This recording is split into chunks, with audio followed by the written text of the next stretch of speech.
So hello everyone, welcome back to another video. তো আজকে কথা হলো জিদ্দার রিলেটেড আপডেট নিয়ে। তো তোমরা সকলেই জানো যে জিদ্দার আপকামিং লাইন আপের মধ্যে যে দুটো সিনেমা আছে সেই দুটো সিনেমা মানে প্রচন্ড একটা বলতে পারো হাই অ্যান্টিসিপেটেড একটা সিনেমা হতে চলেছে। এবং জিদ্দার সিনেমা এলেই মানে অডিয়েন্সের মধ্যে একটা বিশেষতভাবে জিৎ ফ্যান্সেরই শুধু মাত্র নয়, বাংলা সিনেমার অডিয়েন্সদের কিন্তু একটা দারুণভাবে একটা এক্সাইটমেন্ট ক্রিয়েট হয়।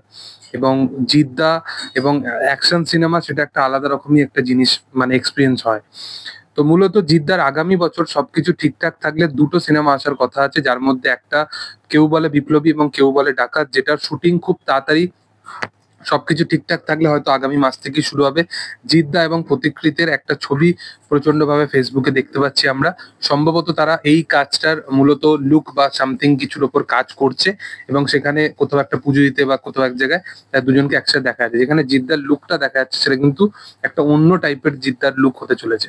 তো দেখার যে সেটা কিভাবে ক্যারি করে এবং প্রতিকৃত বসু কিভাবে জিদ্দাকে মানে একটা বিগ স্কেলের হিরো মানে তাকে কিভাবে প্রেজেন্ট করে সেটাই হচ্ছে দেখা। কারণ প্রতিকৃত বসু অবশ্যই নিঃসন্দেহে একজন ভালো পরিচালক, বাট তার যে কাজের যে স্কেল হয় সেটা খুব লার্জার দ্যান লাইফ হিসাবে হয় না।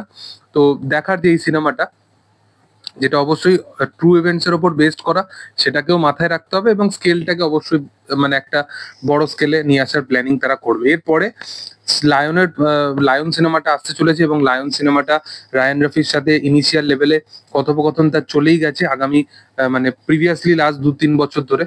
তো লায়ন ফাইনালি হয়তো খুব তাড়াতাড়ি ট্র্যাকে ফিরবে এবং সবকিছু ঠিকঠাক থাকলে আগামী বছর দুর্গাপুজো বা ক্রিসমাসের সময় করেই হয়তো জিদ্দার লায়ন সিনেমাটা বড় পর্দায় আসবে। এবার লায়নেতে যেরকম যেরকম আপডেট পাওয়া যাচ্ছে যে এটা মানে রায়ান রাফিরি ইউনিভার্সের পার্ট তুফান, সেইটারই কোথাও গিয়ে ইউনিভার্সের পার্ট হতে পারে লায়ন। তো এরকমই মাল্টিপল নাম উঠে আসছে। মিমি চক্রবর্তীর ক্যারেক্টারকে অভিনেত্রী হিসাবে ভাবা হচ্ছে। তো দেখার যে লায়ন সিনেমাটা আগামী বছরে শুটিং শুরু হয় কিনা। তবে এই শুটিংটা মানে কেউ বলে বিপ্লবী কেউ বলে ডাকাত, এই সিনেমাটা কিন্তু এই বছরেই শুটিং শুরু হয়ে যাবে এবং সবকিছু ঠিকঠাক থাকলে এই বছরের একদম শেষের দিকে বা জানুয়ারি ফেব্রুয়ারি করে, জিদ্দা যেহেতু একটা লং টার্ম পিরিয়ড ধরে সিনেমা শুটিং করে, তো তার সিনেমাটা মোটামুটি আগামী বছরের শুরুর দিকে বা এই বছরেই হয়তো তার সিনেমাটা কিন্তু কমপ্লিট হয়ে যাবে। তারপরে পুরোপুরি সে লায়নে হয়তো শিফট করবে।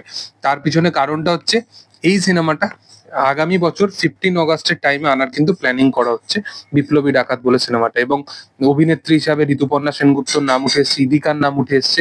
দেখার যে আগামী দিনে কাকে আমরা অ্যাজ এ অভিনেত্রী হিসাবে দেখতে পাই। তবে ফাইনালাইজড কিন্তু সবকিছু হয়ে গেছে এই সিনেমাটার জন্য। তোমাদের কি বক্তব্য এই বিষয়টার ওপর সেটা তোমরা অবশ্যই কমেন্ট সেকশনে জানাতে পারো। তোমরা কতটা এক্সাইটেড আছো সেটাও জানাতে পারো। ভিডিও যদি ভালো লেগে থাকে অবশ্যই তোমরা লাইক করো, শেয়ার করো, সাবস্ক্রাইব করো চ্যানেলটিকে এবং পাশে থাকা বেল আইকনটা অবশ্যই প্রেস করে দিও। Thank you all.